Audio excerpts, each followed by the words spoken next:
Now, a man who missed his father's funeral because of protests on the M25 say he will never forgive or forget after climate change protesters were involved. Tony Banbury came off the motorway in a desperate bid to find another route to the service, but got caught up in more traffic and was forced to abandon the journey completely.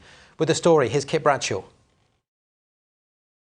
Of all the scenarios that I played out in my head on the day of my father's funeral, the one thing I never thought would ever happen would be, you're not going to get there. But that was the painful reality for Tony Banbury on Monday, as dawn protests on the M25 left him trapped in motorway gridlock. These people have forced me not to go to my own father's funeral by their actions, and it's not like I get a second chance at this. My father has now been cremated, the service is over. I just can't tell you how upset I am with them. I'll never forget what they've done, and I'll never forgive what they've done. Tony never made it to the crematorium in Pitsea in Essex, forced to turn back to Buckinghamshire. I never got the chance to say goodbye to my father. I couldn't touch his coffin. I couldn't help carry him in.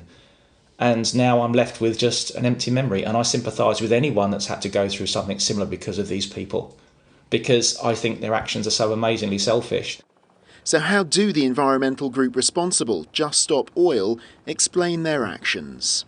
I read Tony's story, and it's just awful. It's terrible that this happens. I wish it didn't happen, but we don't have a choice at the moment. We feel like this action has to be taken to bring the government to account on what they're not doing. We're facing a climate hell. We have to continue to take these actions to try and bring about change. 3 days of coordinated protest at rush hour, designed for maximum disruption and creating fresh headaches for the 6 police forces responsible for London's orbital motorway. Unfortunately, one of my officers today was injured whilst trying to deal with that protest. They were there to protect the public. They were there because these people were up on gantries putting their lives and the public lives at risk. This criminal behaviour, this irresponsible behaviour has got to stop. Someone's going to get killed. It's currently 6:45 in the morning and I've just climbed on a gantry on the M25. The eastbound lane that I'm above is thinning out. I've been here for half an hour now. To cause disruption and demand an end to our government's fossil fuel licensing. This is a death sentence for you and all of your generation.